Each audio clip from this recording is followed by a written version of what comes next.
Bonjour à toutes et tous. Merci à celles et ceux qui sont présents avec nous en salle. Bonjour à celles et ceux qui nous suivent en visio, en direct, et puis également à vous qui nous suivrez en différé, puisque cet échange va être retransmis en interne. Très heureuse de vous accueillir. Je suis Anne-Marie Jean, déléguée générale de la Fondation La Poste, qui, entre autres, organise le prix des postières et postiers écrivains, dont mon voisin, Benjamin Fogel, a été lauréat en 2022 pour un ouvrage qui s'appelle Le silence selon Manon. Benjamin, tu es postier et écrivain. Est-ce que tu veux bien d'abord te présenter en tant que postier? Alors, je suis postier, et même un vieux postier, puisque j'ai rejoint la Poste en 2006, il y a exactement 20 ans. Et je Bon travaille. anniversaire. Merci. Et je travaille aujourd'hui à la BGPN, à la SDS BGPN. La SDS, c'est quoi? J'ai beau C'est- être vieille postière, je traduis pas tout. en gros, c'est système d'information, data et stratégie. Et du coup, je suis à la direction de l'architecture et de l'innovation. Et je dirige Okapi, qui est l'API manager de la BGPN. Je co-dirige. Et, euh, et donc voilà quoi. Et à côté de tout ça, tu es donc écrivain. Depuis 20 ans aussi à peu près. Voilà, Le silence selon Manon n'était pas ton premier livre, d'ailleurs, il fait partie d'une trilogie. Tout à fait. Le premier ouvrage de la C'est trilogie avait Transparence été sur déjà Maïlia. voilà, repéré par le prix envoyé par la Oui. Poste, mais n'avait été que mention cette Mm. année-là. Et puis quelques années après, tu es venu avec donc Le silence selon Manon, et puis il y a eu encore, euh, L'absence selon Camille, voilà. donc, dernier tome de la trilogie. Et donc là, je viens de publier chez Gallimard mon 5e roman et 6e livre, puisqu'il y a eu aussi un essai. Voilà, donc ça fait quelques années d'écriture aussi maintenant. Alors effectivement, ce nouveau roman, c'est celui qui est l'occasion de notre rencontre parce que il est déjà, c'est un nouveau roman publié par un postier écrivain que nous avons salué, et puis il a d'ores et déjà été repéré également par la critique externe. Tu as reçu d'ores et déjà pour ce roman le prix Pierre Benoît et le prix Europe 1 GMF, et puis c'est peut-être pas fini puisqu'il est sorti en début d'année et que la saison des prix littéraires est loin d'être terminée. Il est très différent de la trilogie dont tu pourras peut-être nous redire quelques mots. C'était autour de questions finalement peut-être un peu plus proches de ton univers professionnel, autour notamment de l'anonymat du net, les questions de cyberharcèlement, des choses comme ça, donc qui ne sont pas, je l'espère pour toi du moins, ton quotidien, mais en tout cas qui ont une parenté avec ton métier. Là, c'est complètement autre chose. Est-ce que tu peux nous dire déjà un petit peu, parce que je crains que tout le monde dans la salle n'ait pas encore lu ton livre, bien sûr, chacun se précipitera en librairie pour l'acquérir après l'entretien, mais c'est quoi cette histoire des évadés du convoi 53? Alors, Les évadés du convoi 53, c'est l'histoire de mon grand-père, Paul Fogel, et de mon grand-oncle, Robert Fogel, et ça raconte leur déportation, donc leur arrestation en mars 1943 jusqu'à leur arrivée à Auschwitz. Donc c'est un roman qui se focalise sur une période de temps assez courte, hein, d'une durée de 2 semaines, et qui va être focalisé sur un événement important et assez rare dans l'histoire de la Seconde Guerre mondiale, j'ai presque envie de dire unique, c'est que avec 11 autres personnes, se sont évadés du convoi 53 qui allait de Drancy à Sobibor. Et c'est particulier dans le sens où il y a eu des évasions qui ont été, où des gens ont sauté depuis les convois en France avant de passer la frontière, mais eux, en fait, ils ont sauté après avoir passé la frontière, et donc ils se sont sautés au beau milieu de l'Allemagne, donc ils se sont retrouvés seuls au cœur de l'hiver allemand, donc à l'hiver 43. Qu'est-ce qui t'a amené à écrire ce livre? Quelle a été ta démarche pour raconter cette histoire familiale? Alors, ma démarche pendant longtemps a été une anti-démarche, puisque c'est un livre que pendant des années je n'ai pas du tout eu l'intention d'écrire et que je n'avais pas envie d'écrire. Mon grand-père est revenu des camps. Il est décédé à l'âge de 89 ans en 2012, donc c'est quelqu'un que j'ai très bien connu. Et donc pendant longtemps, cette histoire était son histoire, et je ne souhaitais pas me l'approprier. Et après sa mort, lui, il avait vraiment participé au devoir de mémoire, il avait beaucoup témoigné, il y a beaucoup d'entretiens vidéo de lui, hein, où il raconte sa déportation. Et donc j'avais l'impression que la transmission avait déjà été faite, que historiquement, ce que mon grand-père a dit avait été sanctuarisé. Et puis il y a eu plusieurs événements. Euh, le fait que j'ai réalisé que non seulement mon grand-père était décédé, mais que tous ses copains de déportation étaient morts aussi. Il y a eu la mort de Simone Veil. Il y a eu donc vraiment un peu une prise de conscience que tous les témoins directs avaient disparu de cette histoire. Et puis il y a eu aussi eu le fait que j'ai eu un enfant. Et quand ma fille avait 5 ans, je me suis dit, ah ben moi 5 ans, c'est l'âge où j'ai commencé à entendre parler de la Shoah. Donc est-ce qu'il faut que je lui parle de la Shoah maintenant? Et si oui, comment? Et puis du coup, je me suis dit, bah, est-ce que je vais lui faire regarder alors, pas en entier, mais peut-être un peu les témoignages de mon grand-père, en tout cas les passages qui sont entendables. Et puis je me suis dit qu'en fait que c'était ardu, quoi, que c'était pas facile à transmettre l'histoire via ces témoignages bruts. Et donc il y a eu cette idée hein, de me réapproprier l'histoire dans l'optique de la transmettre à une nouvelle génération, de la faire revivre et de la faire revivre, si possible, d'un point de vue un peu plus moderne, donc en utilisant notamment les armes de la fiction moderne. Donc c'est vrai qu'on raconte les histoires différemment que quand c'est du roman, que quand c'est du témoignage brut. Et en plus, aujourd'hui, dans le roman, peut-être avec l'impact des séries télé, on a aussi des nouvelles techniques d'écriture. Donc voilà, un désir de moderniser tout ça. Et donc je suis un peu passé d'une culpabilité à l'idée d'écrire l'histoire de mon grand-père à une culpabilité de ne pas l'écrire. Et donc là, voilà, quand il y a eu cette bascule de culpabilité, j'ai vraiment décidé d'y aller, quoi. Et ton roman, à la fois, il est extrêmement haletant, on le suit pas à pas. J'avais un peu raconté à mes collègues quand j'étais en train de le lire, enfin, c'est incroyable cette histoire. On se demande ce qui va advenir de ces évadés. Alors, on sait qu'il y en a au moins un qui a survécu, puisque tu es là pour raconter l'histoire. Mais voilà, on se demande vraiment à chaque étape ce qui va se passer. Et tu as l'art, effectivement, à partir de cette histoire de ces évadés, de nous happer complètement. C'est pas du tout un témoignage de toi par rapport à ton grand-père racontant ta famille. C'est vraiment quelque chose de complètement universel et qui, je crois, nous parle à tous. Oui, alors moi, en plus, je suis un auteur qui vient de la littérature de genre, donc du roman noir, du thriller, de la science-fiction. Et j'avais, oui, ce désir qu'on soit dans quelque chose qui soit très romanesque, qui soit très épique. Et c'était vraiment essayer de trouver un point d'équilibre au niveau de la forme, donc d'être, comme je disais, quelque chose de très moderne, tout en conservant un fond très historique.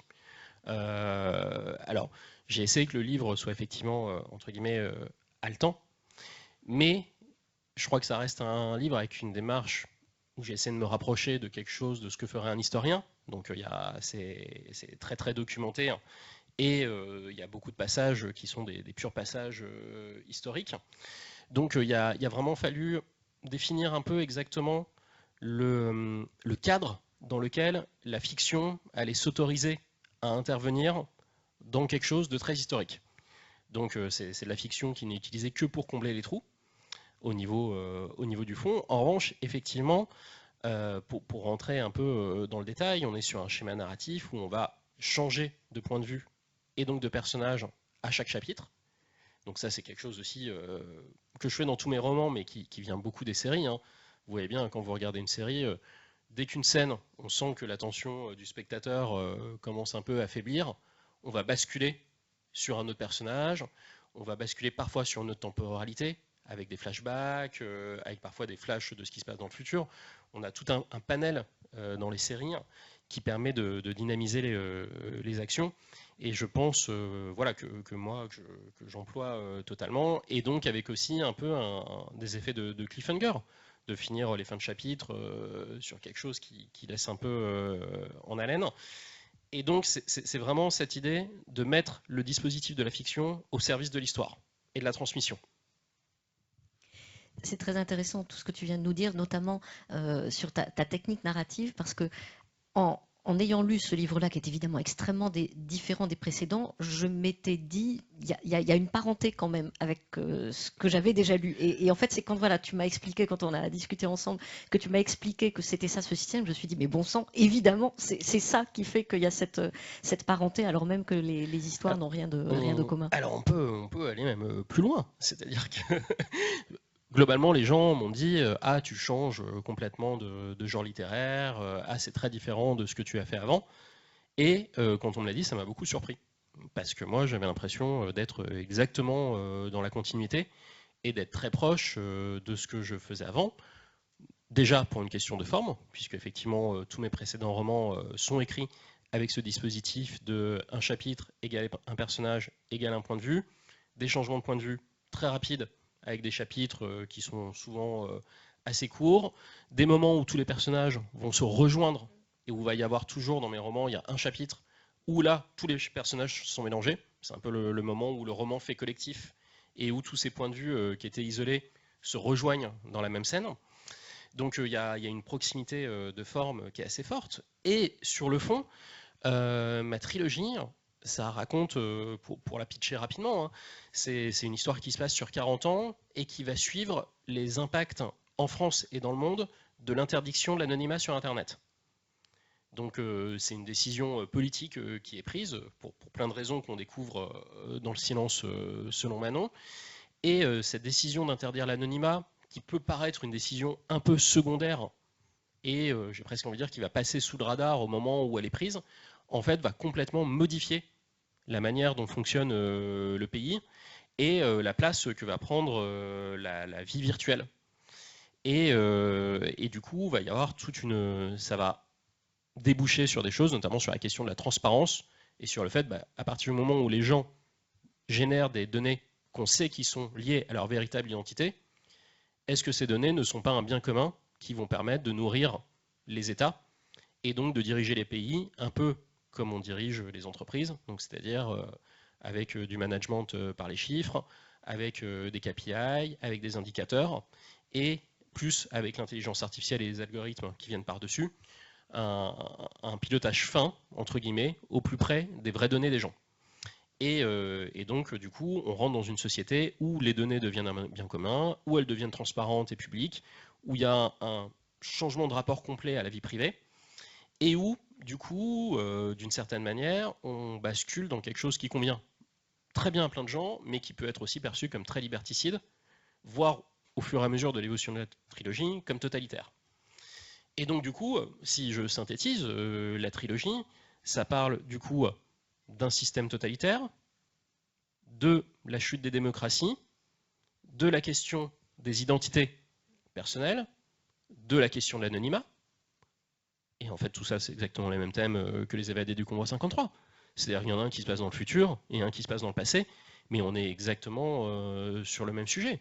On est dedans, dans le livre, évidemment, il y a des juifs qui ont changé de nom et qui ont pris une autre identité, et qui essayent d'être anonymes pour se soustraire au totalitarisme et aux Allemands.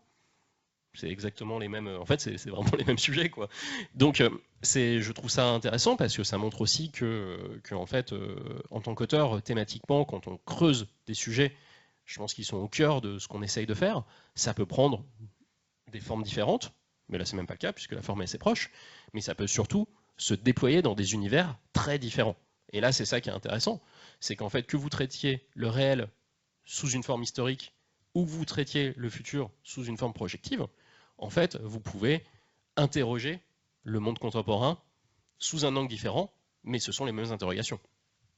Et c'est bien en ça que ces livres nous parlent. Alors tu disais, tu as fait un énorme travail de recherche historique, bibliographique. Je refeuilletais, là tu as quand même 4 pages de bibliographie. Et encore, tu ne l'écris pas comme le font les universitaires en mettant à chaque fois qu'ils citent un document des lignes et des lignes de notes. Donc c'est un travail énorme que tu as Oui, fait. et puis c'est qu'une partie de la documentation. Ouais, Hein. oui, tout à fait, tu le dis. Tu as pris combien de temps en fait pour faire toutes ces recherches? Bah, je dirais pas si longtemps que ça. J'ai fait 6 mois de documentation intense où je n'écrivais pas, mais où je prenais quand même des notes, évidemment. Et alors là, il faut être aussi honnête. Le travail de documentation, il y en a une partie que je connaissais déjà, notamment tout ce qui est lié aux évadés, hein, donc c'est-à-dire les témoignages de ceux qui sont revenus, de leurs proches. Donc j'avais quand même déjà une batterie documentaire que je connaissais bien, hein, bon, j'ai dû relire en partie, mais que je connaissais pas mal. Et après, quand vous faites de la documentation, je vais donner un exemple très concret, hein, qui va me parler. Le début du roman se passe sous l'occupation, ça se passe avant l'arrestation, et moi, ma famille travaillait dans la maroquinerie. Et donc, une première question qui se pose, c'est mais mon arrière-grand-père, en fait, comment il faisait pour continuer de vendre des sacs sous l'occupation? Parce qu'il n'y a plus de matière première, en fait. C'est-à-dire, alors, comment ça se passe? Il avait de la matière d'avance, il avait changé les matériaux avec lesquels il travaillait, et donc là, vous êtes sur des problématiques très concrètes auxquelles vous n'avez pas de réponse, et donc là, vous ne pouvez pas inventer, parce que là, c'est le récit historique. En fait, c'est comment ça se passait pour la France sous l'occupation. Et donc, bon, là, je trouve un essai qui fait 400 pages, qui s'appelle La mode sous l'occupation française. En fait, c'est chapitré. Donc, en fait, j'ai pu aller retrouver dans ce livre-là les chapitres qui concernaient spécifiquement le point des sacs à main et qui m'intéressaient. Donc, en fait, vous n'êtes pas non plus dans une lecture de l'intégralité de tout ce qui se passe dans un livre. En fait, la documentation, elle sert à aller confirmer des points, avoir des éléments, créer un contexte qui est réel. Voilà. Donc, en revanche, par exemple, pour Drancy, il y a beaucoup de descriptions du camp de Drancy. Là, on était vraiment dans quelque chose de beaucoup plus large. Et là, oui, il y avait 5 essais de 400 pages. Et là, il fallait lire les 5. Et il fallait les lire en détail. Donc, en fait, sur une documentation, il va y avoir, je ne sais pas, une quarantaine d'ouvrages. Il y en a que la moitié, en fait, que vous lisez en lecture approfondie. Ce qui reste pas mal. Mais bon. Ce qui reste pas mal. Parmi tes sources, tu en as certaines qui parlent particulièrement aux postières et postiers que nous sommes. Tu as des lettres, des correspondances, et notamment certaines que tu as trouvées via un site de philatéliste allemand. Mais oui, raconte-nous ça. Non, mais alors ça c'est la folie du monde contemporain et aussi de l'écriture de romans, de la documentation. Donc en fait, alors sans trop spoiler, mais les évadés en fait ne vont pas rester évadés longtemps. Quand vous vous évadez en 1943 au beau milieu de l'Allemagne, on s'imagine souvent l'Allemagne, et moi-même, hein, c'est toujours pas facile à comprendre. Vous vous dites, en fait, tous les soldats, ils sont au front. Parce que je veux dire, on s'imagine l'Allemagne complètement déserte et tout ça. Mais non, la Gestapo est quand même partout, dans les villes, et donc en fait, dès qu'ils ont été évadés, il y a une traque qui a été lancée, et ils ont eu beau s'évader séparément par petits groupes, ils ont tous été repris. Et donc, quand ils sont tous repris, ils se retrouvent emprisonnés dans une prison, dans une ville qui s'appelle Darmstadt, qui est à quelques kilomètres de Francfort-le-Main. Et Darmstadt est dirigé par un chef de la Gestapo qui s'appelle Heinz Hellenbroich. Et donc, forcément, je fais des recherches sur Heinz Hellenbroich, ne serait-ce que pour savoir ce qu'il est devenu. Bon, il s'avère qu'il a été arrêté par les Américains après la guerre et condamné à mort, et qu'il a été pendu pas très longtemps après la fin de la guerre. Et en faisant des recherches sur lui, en allant loin dans les pages Google, je tombe sur son nom qui est cité sur un site complètement en allemand, auquel je ne comprends rien, mais que je traduis avec Google Translate, hein, et qui est en fait un site de philatéliste. Et sur le forum, en fait, ils parlent de lui parce que ils ont retrouvé une lettre qu'il a écrit à sa femme, alors j'imagine pour récupérer le timbre, hein, et la personne l'a scanné et l'a mis en pièce jointe. Et donc je clique, et là c'est incroyable, quoi. Vous êtes là et tout d'un coup vous êtes sur une lettre manuscrite du chef de la Gestapo qui a torturé votre grand-père, quoi. Enfin bon, c'est complètement fou, quoi. Et donc je lis la lettre, et la lettre elle m'est précieuse parce que évidemment il écrit à sa femme, il ne parle absolument pas de ce qu'il fait dans son quotidien, mais on voit l'état d'esprit, et puis on voit ce côté bon père de famille qui en même temps qui s'inquiète beaucoup pour sa femme et pour comment elle va avoir des revenus parce qu'on est en 43 et que il sent que ça va mal finir, quoi. Et que bon. Donc tout ça, c'est des matériaux qui sont précieux parce que vous avez besoin de creuser la psychologie des personnages. Et encore une fois, le but était d'inventer le moins possible et donc de ne rien modifier de toutes les sources que j'aurais pu trouver. Donc chaque source supplémentaire permet de se rapprocher un peu plus du réel, quoi. Tu disais inventer le moins possible. Je crois que tu m'as dit que tu avais 80% de complètement réel documenté et donc on va dire 20% 20% de Oui, oui, alors estimation à la louche, à hein, peu près. mais Voilà, mais voilà, en ordre de grandeur. Voilà, personne ne va aller, je pense, mesurer ça précisément. Et du coup, j'ai envie de te poser la question, enfin, de la question de la vérité. Voilà. Est-ce que ce que tu as inventé serait moins vrai? Je me suis posé la question en te lisant, parce que dès le début, tu le dis, qu'il y a des choses qui sont des faits complètement vérifiés, alors, attestés, sourcés. Est-ce que finalement, voilà, ce que tu as inventé serait moins vrai? Moi, en le lisant, je n'ai pas du tout eu envie de faire hmm, cette distinction, de me dire qu'est-ce qui est vrai, qu'est-ce qui est pas vrai. alors ce qu'on peut dire, il y a plusieurs choses. Déjà, la première chose, c'est qu'un fait historique n'est pas forcément la vérité. C'est-à-dire que les historiens construisent l'histoire à partir des témoignages des témoins. Et les témoignages, avec toute la bonne foi et la sincérité des personnes, sont soumis à la mémoire. Et donc, une des premières choses qu'on se confronte dans un travail d'historien sur le sujet, c'est la confrontation des témoignages. Et donc, typiquement, mon grand-père et Sylvain Kaufmann, qui est le leader de cette évasion, qui est également revenu des camps, sur des petits détails, il y a des incohérences. Donc déjà, la première fiction, entre guillemets, le premier choix que vous faites d'un point de vue littéraire, hein, c'est de choisir entre deux témoignages lequel va faire vérité pour vous. Et donc là, j'ai déjà dû prendre une décision. Moi, globalement, c'est sur mon grand-père, donc j'ai privilégié les versions de mon grand-père.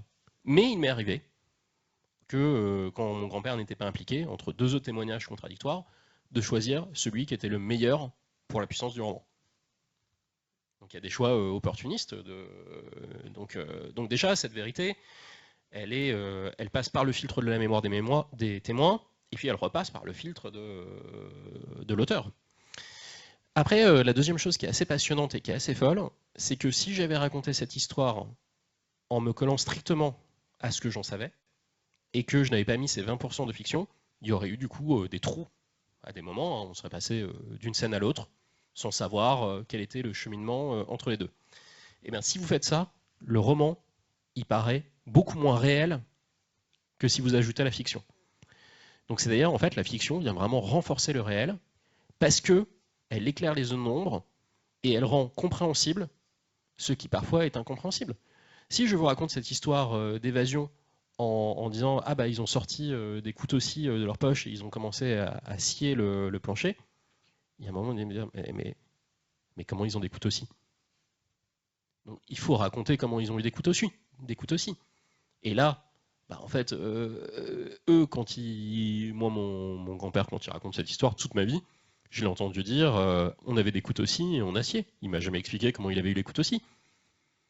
Donc bon, donc là, il y a une partie de la documentation qui vous permet de retrouver, mais donc j'apprends en fait que c'est Sylvain qui a réussi, qui était copain avec le menuisier de Drancy. Alors évidemment, comme souvent dans ces camps-là, il y a beaucoup d'autogestion, c'est-à-dire que on met les déportés en responsabilité de leur propre malheur, et donc il y avait quelqu'un en charge à Drancy de la menuiserie. Et donc c'est le menuisier qui lui donne deux couteaux-ci. Mais bon, vous dites, ah, d'accord, mais alors pourquoi il lui donne? Comment ça se fait? Est-ce qu'il a des couteaux-ci d'avance? Et en fait là, en revanche, là vous êtes vraiment obligé d'inventer des dialogues, d'expliquer comment se fait la demande, comment elle est acceptée. Et c'est ça qui va donner l'effet de réel en fait, quoi. Donc tout ça c'est très paradoxal, hein, ce lien entre fiction et histoire. Et je crois que ce qui est important, en fait, c'est l'éthique. C'est-à-dire que vous avez le droit, je ne l'ai pas toujours pensé, hein, mais je le pense aujourd'hui, hein, on a le droit de s'appuyer sur la fiction pour mieux rendre l'histoire. Le seul truc, c'est qu'il faut le faire avec une morale et une éthique, j'ai envie de dire incorruptible, et donc de savoir qu'on n'est jamais en train de déformer les faits, qu'on reste dans quelque chose qui est imaginaire, mais qui est sûrement le plus proche du réel qu'on peut imaginer. C'est-à-dire qu'il n'y a aucun moment où je me suis dit, ah, ça a dû se passer comme ça, mais ce serait plus cool pour la fiction si ça se passait comme ça. Ça, je n'ai jamais fait. Donc, il n'y a pas de moment où j'ai essayé d'arranger. Si je l'avais fait, typiquement, on a 13 évadés. Vous gérez pas 13 personnages dans un roman, normalement. Normalement, et d'ailleurs, s'il y avait une adaptation de l'histoire au cinéma, la première chose qu'on dirait, c'est 13 personnages, c'est trop. Il faut qu'on simplifie et qu'il n'y en ait que 6. Voilà, tout ça, j'ai pas fait. J'ai gardé vraiment, évidemment, les vrais personnages, les vraies temporalités. Je ne sais pas si tu as identifié parmi les personnes dans la salle l'historien de la Poste, qui est parmi nous et qui aura peut-être envie tout à l'heure, quand on passera à l'échange avec le public présent ici en salle et en ligne, qui aura peut-être envie de revenir sur ce que tu viens d'évoquer sur le traitement de l'histoire. On va venir rapidement d'ailleurs à ce temps d'échange, hein, parce que je suis sûre que vous avez vous aussi des questions à poser à Benjamin. Moi j'avais envie d'apporter encore un commentaire personnel par rapport à cette histoire où on voit et qui m'a résonné par rapport à la panthéonisation de Marc Bloch la semaine dernière, où du coup beaucoup de choses de la Seconde Guerre mondiale ont à nouveau été évoquées, des témoignages de résistants, également ce qu'a travaillé Marc Bloch autour de cette notion d'étrange défaite qu'on retrouve un peu au début de ton roman, cette espèce d'apathie de gens qui n'y croient pas. Ça peut pas, ça peut pas être si grave que ça de dénoncer quelqu'un. Bon, il m'a fait quelque chose de pas bien, donc je le dénonce, mais voilà, il va être convoqué à la police et puis ça va s'arrêter là.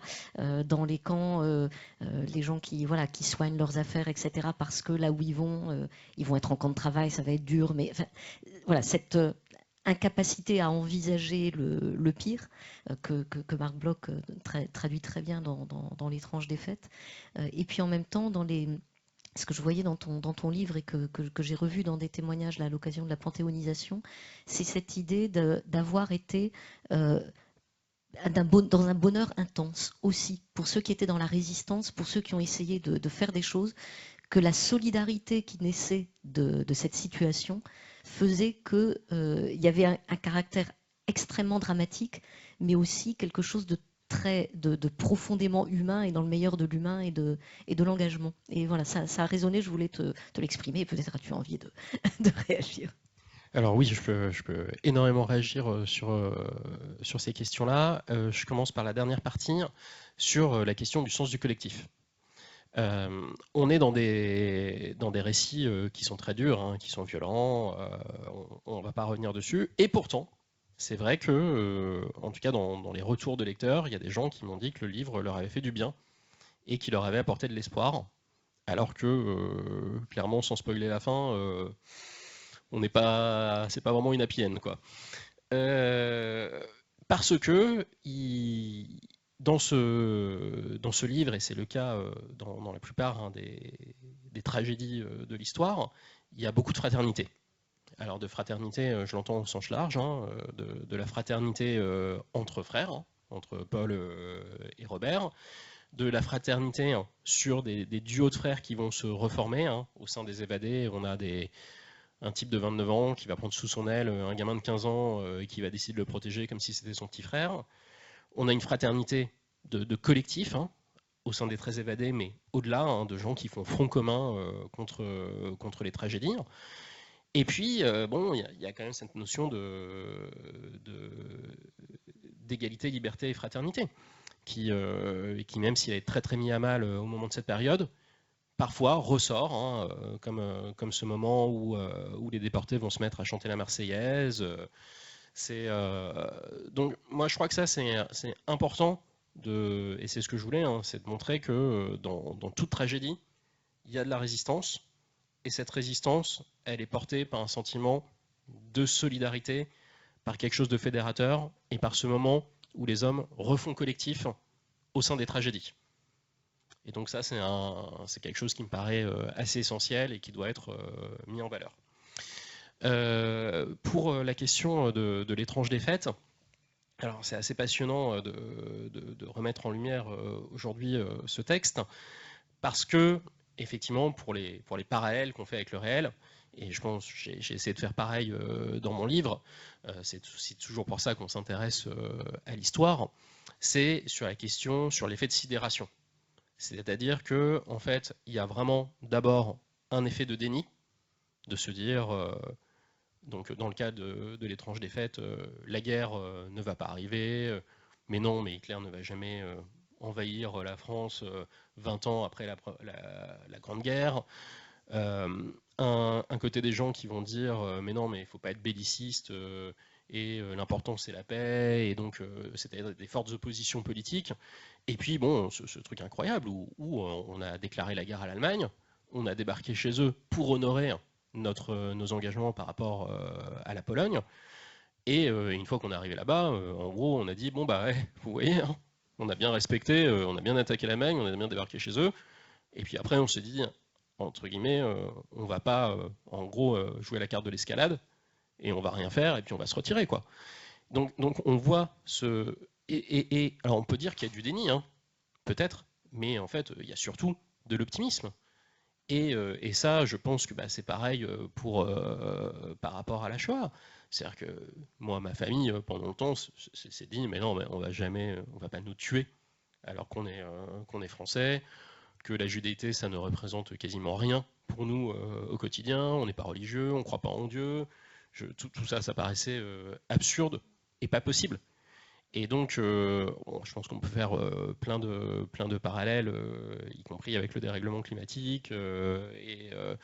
Donc, en fait, cette question de qu'on se met la tête dans le sable, mais je pense qu'on se met pas la tête dans le sable parce qu'on est bête. On se met la tête dans le sable parce qu'on a envie de croire en l'avenir, parce qu'on a envie d'être optimiste, parce qu'on a envie de se dire ça va aller. Et j'ai envie de dire, on le fait au niveau national, mais on peut le faire dans nos vies intimes. On peut le faire dans le couple, dans des histoires d'amitié, dans des histoires de famille, où on a l'impression que ça va aller, et en fait, on règle pas les problèmes. J'ai envie de dire, on peut le faire au travail aussi, parfois. Je ne citerai pas d'exemple. Voilà, et ça, je voudrais dire aussi un petit truc, c'est qu'il y a un documentaire qui vient de sortir, qui s'appelle 1939-1940, Une étrange défaite, qui est sorti il y a quelques semaines et qui est sur Arte, qui reprend du coup tout le livre de Marc Bloch, et avec des images d'archives, et qui raconte tout ça très très bien, je vous le conseille. Et pour la petite anecdote, c'est un documentaire qui est réalisé par Antoine Wittkin, et Antoine Wittkin, c'est la personne qui a fait le grand entretien pour l'INA avec mon grand-père, et donc qui est une de mes principales sources de documentation. Et ça aussi, bah, c'est toujours un peu intéressant de voir tout ça s'inscrit dans des temps longs. Donc c'est vrai que là, moi, je me retrouve par exemple, hier, j'avais une interview à la radio, et le journaliste qui a 75 ans, c'est pour une émission qui s'appelle Mémoire et Vigilance. Et le journaliste me dit, ah bah moi l'émission elle existe depuis 1981. Et d'ailleurs, il y a une trentaine d'années, parmi mes invités, j'ai reçu votre grand-père, quoi. Et en fait, c'est là aussi qu'on voit la proximité de tout ça, quoi. C'est-à-dire, bah, sur des gens qui travaillent sur les questions de l'histoire, bah, ils ont fait des choses à 25 ans, et aujourd'hui, ils ont 55 ans, et ils sont toujours actifs. Et donc, en fait, je rencontre des gens qui, en fait, ont bien connu mon grand-père, quoi, dans le cadre de leurs travaux. Et ça aussi, c'est aussi ce que permet le roman. C'est-à-dire que le roman me permet de rentrer en contact, je ne vais pas dire de réparer le passé, mais un peu quand même, parce que la semaine dernière, j'ai eu la chance de rencontrer les descendants des autres escapés du convoi, qui étaient éparpillés en France, alors il y en a certains à qui j'avais pu échanger, mais jamais voir en physique, d'autres où on n'avait pas les contacts, et puis bah, à l'occasion de la sortie du roman, des gens qui m'écrivent et qui me disent, ah mais en fait, je suis le petit-fils de telle personne, la petite-fille de telle autre, et donc on a décidé de tous se voir et de se rencontrer. Et depuis, bah, on communique beaucoup, on s'échange des documents, et le 6 septembre, on donne une conférence commune sur les évadés du convoi 53, autour du roman, mais avec tous les descendants, au mémorial de la Shoah. Donc ça, c'est super chouette, quoi. Ah oui, impressionnant, impressionnant. Je crois qu'il est temps de vous proposer de prendre la parole. Alors, il y a peut-être des questions en ligne. Donc, s'il n'y en a pas encore, sachez, vous qui êtes en ligne, que vous pouvez en poser. Et vous pouvez aussi vous exprimer en salle. Est-ce qu'il faut pour ça que je prête mon micro ou est-ce qu'il y en a en supplément? Dites-moi, mesdames. Je prête mon micro? Très bien. Faites-moi signe, s'il vous plaît, si vous voulez vous exprimer. Sébastien, je t'ai tendu la perche tout à l'heure. Là, tu ne peux pas ne pas poser une question. Tiens, bah écoute, viens donc plutôt ici, ça sera plus sympa. En plus, je me repose, ça m'évite de trop bouger. Merci Anne-Marie, merci pour cette présentation Benjamin. Alors évidemment, mon métier au quotidien, c'est d'être dans la méthodologie historienne, et pas historique, historienne. On a parlé de Marc Bloch et de l'étrange défaite, mais on oublie un peu trop que Marc Bloch, c'est aussi l'homme qui a rénové la pensée historienne, l'apologie pour l'histoire et la méthode. Alors vous avez évoqué comment vous avez fait une méthode de l'histoire, c'est-à-dire le témoignage, mais la première méthode de l'histoire, c'est l'archive, que ce soit matériel par les lettres, mais aussi les documents administratifs. Et ça, c'était ma première question. Quel genre de matériaux historiques, au-delà des correspondances, vous avez mobilisé, au-delà de ce qu'on appelle la littérature grise, des livres qui sont dans votre bibliographie, pour nourrir cet environnement assez large, mais sans avoir une démarche historienne complète? Ça, c'est le premier point. Alors, j'ai essayé, alors avec mes faibles compétences, quand même de m'inscrire dans la démarche historienne. En plus, j'ai la chance que le livre a été relu par Tal Brugmann, qui est, je pense, qui est le spécialiste d'Auschwitz en France et donc un des historiens de la Shoah. Et pour ce genre de projet, on est hyper accompagné, en France en tout cas. Donc on a le mémorial de la Shoah, où vous avez vraiment des gens qui consacrent du temps à retrouver des documents, à retrouver les éléments. Et puis, moi, j'ai eu beaucoup de chance parce que y a un roman qui est sorti il y a quelques années qui s'appelle Le Bureau d'éclaircissement des destins de Gaël Nohan, qui est un livre qui se déroule aux archives Harolsen. Et donc, les archives Harolsen, ce sont les archives en Allemagne qui centralisent toute la documentation nazie. Tout ce qu'ils ont retrouvé, tous les documents, ils sont ça.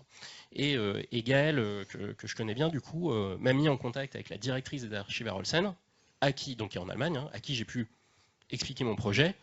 Et là, c'est fou, quoi. Vous avez quelqu'un qui va consacrer quasiment une semaine complète de travail à aller vous sortir l'intégralité des documents qui sont disponibles.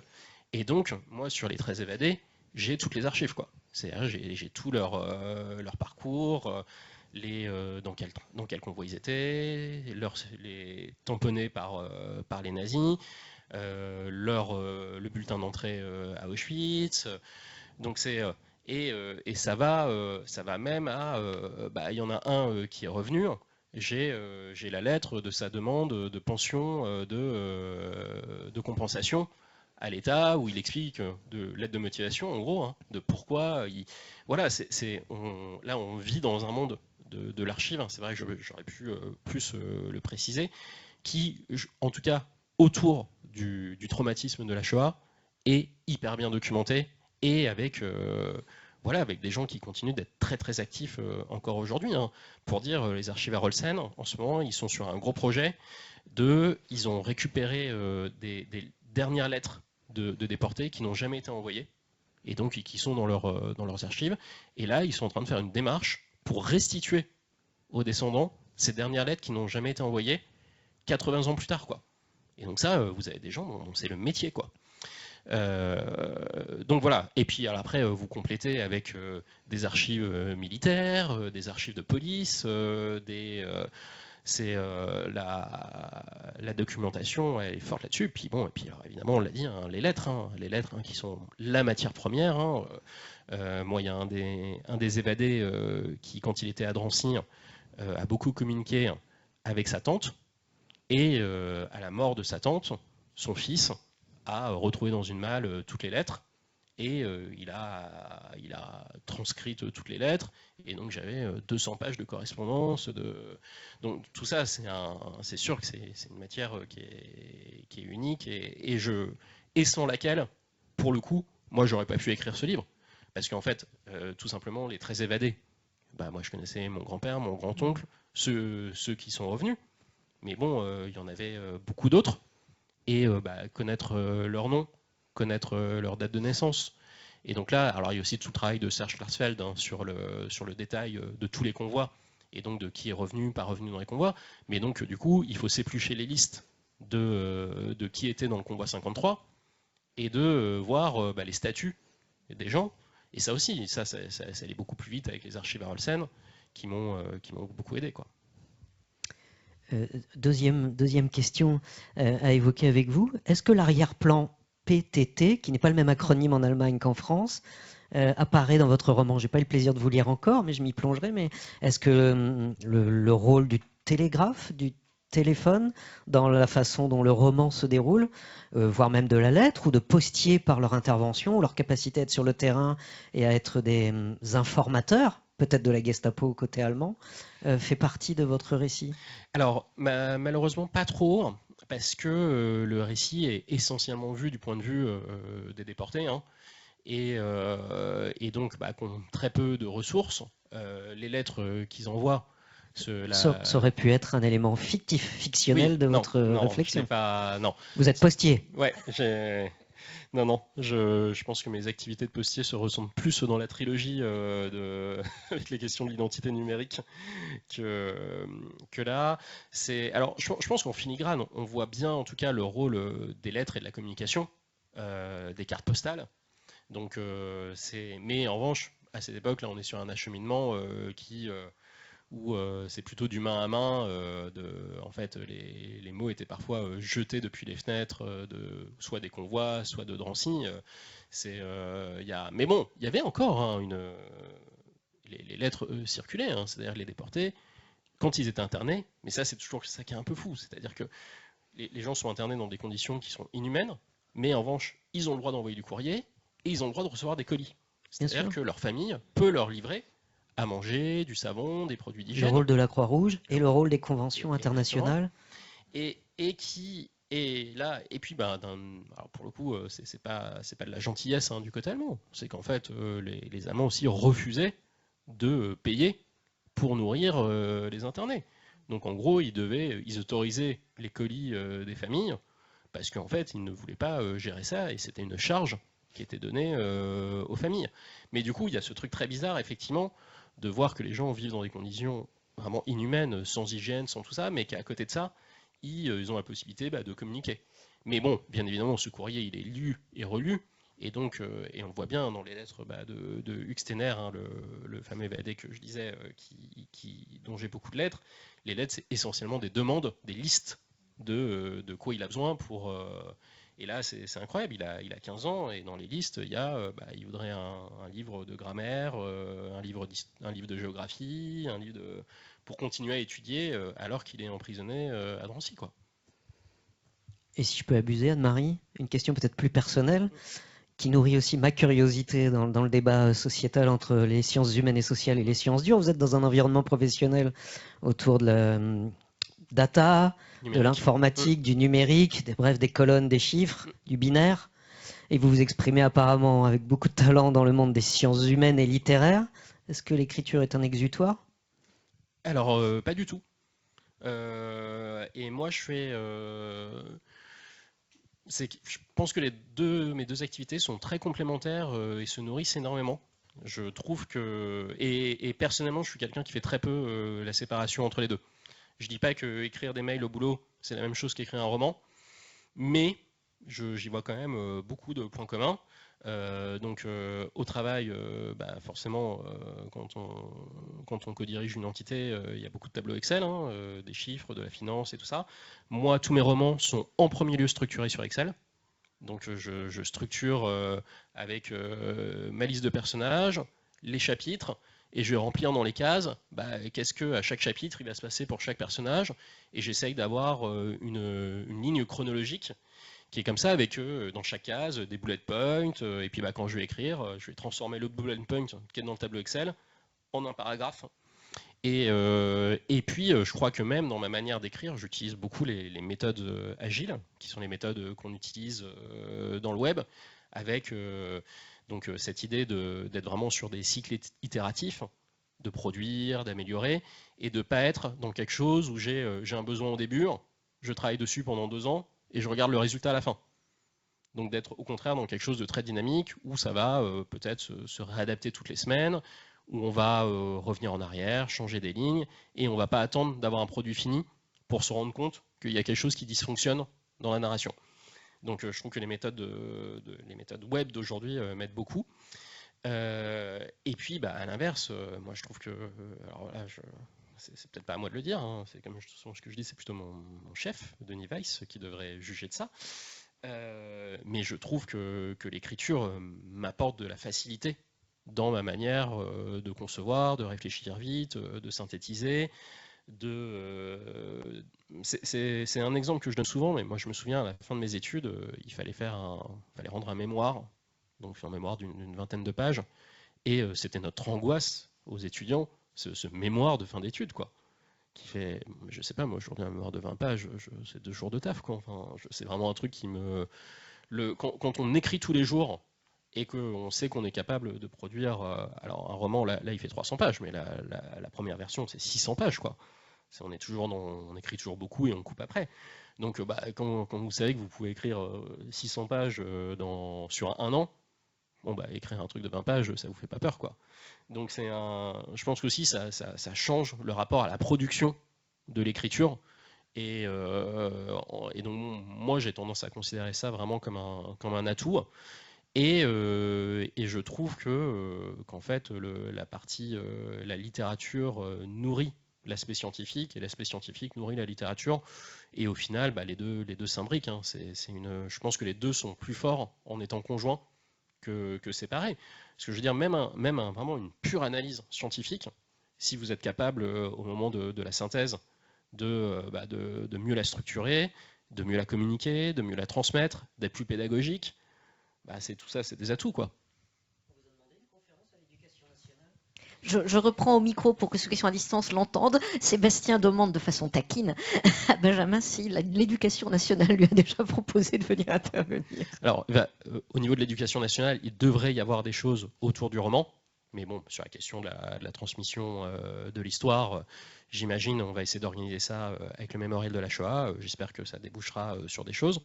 On ne m'a évidemment pas proposé de faire des conférences sur le lien entre, j'ai envie de dire, entre le monde de l'édition et le monde du travail, et en particulier du monde du numérique et du web. Mais alors, pour le coup, c'est quelque chose que j'adorerais faire.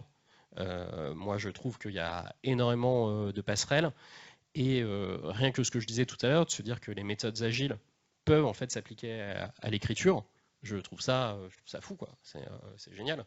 Et en fait, ça nous dit aussi que vous savez, on a beaucoup quelque chose dans les méthodes agiles, dans le web, c'est la démo rétro. Donc c'est-à-dire que toutes les 2 semaines, avec l'équipe, on va se voir, on va revenir sur ce qui a été fait pendant ces 2 dernières semaines, et chacun va s'exprimer sur qu'est-ce qu'il a aimé, pas aimé, qu'est-ce qu'il y a eu comme frein, avec une approche professionnelle mais aussi personnelle. C'est-à-dire c'est un moment où on peut aussi dire moi j'allais pas bien cette semaine et donc j'ai pas bien travaillé. Et donc collectivement on va pouvoir se dire comment on s'aide les uns les autres professionnellement mais aussi personnellement. Et en fait dans l'écriture on voit souvent ça comme un acte solitaire, mais c'est pas du tout un acte solitaire. On écrit, moi sur ce roman, j'ai beaucoup travaillé avec mon père qui relisait les chapitres à chaque fin de chapitre. Ma femme, évidemment, qui en plus est autrice aussi et critique littéraire. Et puis il y a mon agente, il y a mon éditrice. Donc il y a plein de gens en fait qui vont intervenir. Et donc avec ces gens-là, on va pouvoir débriefer régulièrement de qu'est-ce qui se passe bien, de qu'est-ce qui se passe pas bien, et de se dire, en fait, vraiment moi dans le roman, j'essaye de faire des pauses régulièrement et de me dire, ok, qu'est-ce qui au niveau du roman a bien fonctionné en termes de travail depuis que tu écris, et qu'est-ce qui dysfonctionne, et qu'est-ce qu'on pourrait améliorer, et aussi un peu comment je me sens psychologiquement, personnellement, par rapport à tout ça. Est-ce que ça s'inscrit bien dans ma vie? Est-ce que c'est pas trop dur d'écrire sur ce sujet? Et ça, tout ça, c'est vraiment quelque chose qui vient totalement de ce qu'on fait au boulot, quoi. Donc ce que je veux dire, j'ai l'impression que le travail dans le web, en tout cas dans le numérique, confère des automatismes qui peuvent vraiment servir au quotidien. Et bon, là je le dis dans la littérature, mais j'imagine dans plein d'autres domaines de sa vie personnelle, quoi. Merci Sébastien pour ces réponses. Merci ces questions, pardon. Merci Benjamin pour les réponses. Je vois que Sylvie s'est approchée. Il y a peut-être une question en ligne, non? Pas de question en ligne pour le moment? Je surveille l'heure parce que notre échange est absolument passionnant. Tu viens d'évoquer, Benjamin, ta relation avec ton éditeur. Pour les postiers écrivains, c'est souvent un passage délicat quand on n'est pas professionnel de l'édition, pour tous les premiers romanciers d'ailleurs, mais notamment quand on n'est pas pro de ce domaine-là, que trouver un éditeur. Comment ça s'est passé pour ta part pour trouver ton éditeur, qui n'est pas le même que celui de ta trilogie? Et puis, comment s'est fait ce travail? Tu nous disais à l'instant que tu avais d'abord écrit 600 pages pour aboutir à 300. Est-ce que c'est toi qui as d'abord rétréci, si je puis m'exprimer ainsi, ton livre, ou est-ce que ça a été la collaboration avec ton éditeur? Alors, je commence sur la question des 600 pages. Mais on va rentrer dans des choses un peu intimes. En fait, au début, le roman, il y avait toute l'histoire telle qu'elle est là, à laquelle j'ai finalement peu touché depuis la première version. Mais en revanche, entre chaque chapitre, il y avait des chapitres qui se déroulaient au présent et qui me mettaient en scène, moi et ma femme, dans notre vie du quotidien, autour des discussions qu'on avait sur le roman. Donc en gros, il y avait un chapitre, et au chapitre d'après, Élise et moi, je mettais en scène nos discussions pour dire est-ce qu'on a le droit de raconter ça? Est-ce qu'on a le droit de fictionnaliser cette histoire? Est-ce que là, ce petit détail, c'est pas en train de... Et en fait, toute la démarche intellectuelle dont on a un peu parlé, de qu'est-ce qu'on peut fictionnaliser ou pas, était mis en scène dans le livre. Et le livre était du coup mis ce récit tel qu'il est là, mis une sorte d'essai sous forme de dialogue de comment on parle des traumatismes aujourd'hui, comment on parle de la Shoah aujourd'hui, comment on la transmet, et quel est le rôle de la fiction dans tout ça. Et ce qui est incroyable, c'est que moi, en fait, pourquoi j'avais fait ça? C'est parce que je pensais que le récit de la déportation de mon grand-père en soi était trop banal pour justifier un livre. C'est-à-dire, je me disais, ces histoires, il y en a eu tellement, il y a eu tellement de témoignages. Si tu veux faire un livre sur ça, il faut que tu apportes quelque chose. Et ce que tu peux apporter, c'est la réflexion sur qu'est-ce qu'on en fait aujourd'hui, quoi. Et évidemment, comme vous en doutez, ça ne fonctionnait pas du tout, parce qu'en fait, ces réflexions dans le présent faisaient décaler le focus, et donc en fait s'approprier le livre. Et donc on avait l'impression que l'histoire de mon grand-père, qui est centrale et qui était la raison pour laquelle je l'écrivais à la base, en fait, était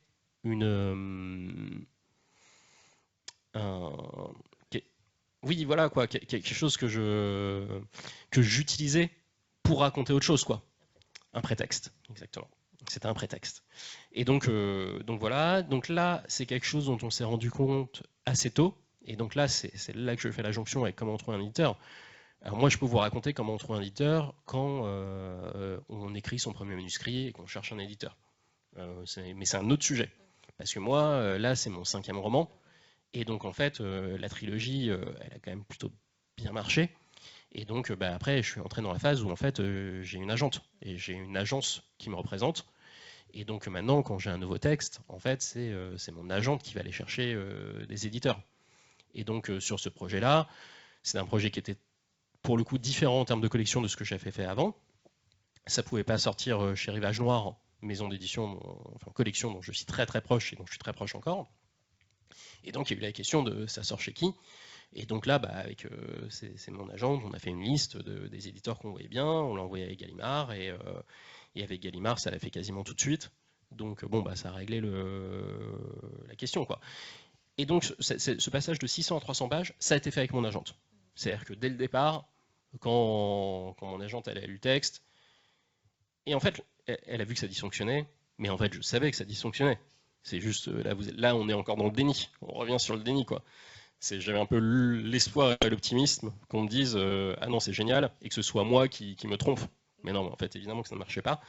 Et donc, voilà. Et là, après, en revanche, il y a un gros travail d'édition avec mon éditrice chez Gallimard, qui s'appelle Charlotte Von Essen, et qui est, là aussi, pas tellement sur le texte, mais sur vraiment tout à côté. C'est-à-dire les passages en italique qui sont en introduction et en conclusion, ou dans la version que j'avais rendue à Gallimard, on était dans des passages qui étaient très essais à nouveau. Donc, c'est-à-dire mes passages dans le présent qui étaient mis en scène avaient été transformés en un essai de 80 pages sur la fictionnalisation de la Shoah et qui se retrouvait à la fin du roman. Et c'est ça que là, l'éditrice, elle m'a dit, écoute, moi je sais que tu as une approche essayiste, Je dirige aussi une maison d'édition qui s'appelle Play Society, qui fait des essais sur la pop culture. On sort 4-5 titres par an, c'est un truc que je fais depuis très longtemps maintenant, qui rentre dans cette démarche intellectuelle de production hein, et de réflexion sur le monde contemporain. Et elle me dit, mais en fait là on veut pas lire Benjamin essayiste, quoi. On veut lire Benjamin auteur. Et donc moi je veux de l'intime, je veux que tu te mettes en scène, je veux pas qu'on donne toutes les réponses en disant j'ai la réponse parce que je suis dans tel essai, il y a écrit ça et je vous cite le passage avec en note de bas de page les références. Elle me dit on veut voir poser les réponses et on veut la réponse que tu apportes spontanément, émotionnellement, et pas la réponse que tu apportes intellectuellement en ayant travaillé, quoi. Et ça c'est le talent de l'éditeur, quoi. C'est de dire ok, cet auteur en fait il est sur le mauvais endroit de sa personnalité et il faut que je le pousse vers autre chose. Et ce autre chose, c'est bien sûr l'intime. Et là, il faut l'accompagner, quoi. Et donc du coup, c'est ça qui est fou sur le livre, c'est qu'en fait, le livre qu'on a là, en fait, tout ce que vous voyez là, à 95%, c'est le premier jet, quoi. En revanche, le travail sur ce qu'il y a eu autour, ça a été 1 an de boulot, d'aller-retour, il y a eu 6 versions différentes. Mais bon, c'est souvent comme ça, quoi. Vous avez l'histoire principale, et très vite, elle est solide. Mais il y a comment ça s'articule autour, voilà, qui prend beaucoup de temps. En tout cas, le produit fini de tout ce travail est absolument impressionnant. Merci encore, Benjamin. Bravo pour ce travail. Je pense que vous pouvez l'applaudir très très fort en salle. Vous êtes moins nombreux qu'en ligne, donc voilà, qu'on vous entende. Merci beaucoup. Bravo pour ton travail. Merci pour le temps que tu nous as consacré, pour l'intérêt de cet échange. Un grand merci pour l'invitation, pour toutes les questions. C'était vraiment super. Et puis alors, je voudrais rappeler que le prix des postières et postiers écrivains, ça continue. Le lauréat de l'année 2026, il s'appelle Philippe Gamelin et il a écrit un texte qui s'appelle La momie du Titanic, qui n'a vraiment rien à voir avec ce que tu avais écrit toi et qui a été primé. C'est ça qui est bien avec ce prix, c'est que c'est extrêmement éclectique à l'image de la variété des talents des postiers. L'édition de cette année est ouverte, donc s'il y a des postières et postiers écrivains parmi vous ou parmi vos connaissances, n'hésitez pas à leur dire de postuler. Vous avez jusqu'au 15 septembre pour faire candidater votre éditeur, puisque c'est via votre éditeur que vous candidatez. Et puis, petit privilège pour celles et ceux qui sont en salle, on a encore quelques exemplaires du roman de 2022 de Benjamin qui sont donc à votre disposition en sortant de la salle. Merci à toutes et tous de votre présence. Suivez les activités de la Fondation. Nous sommes sur Viva Engage en interne, sur Facebook, sur LinkedIn, et n'hésitez pas à nous contacter. Merci beaucoup. Merci à toi.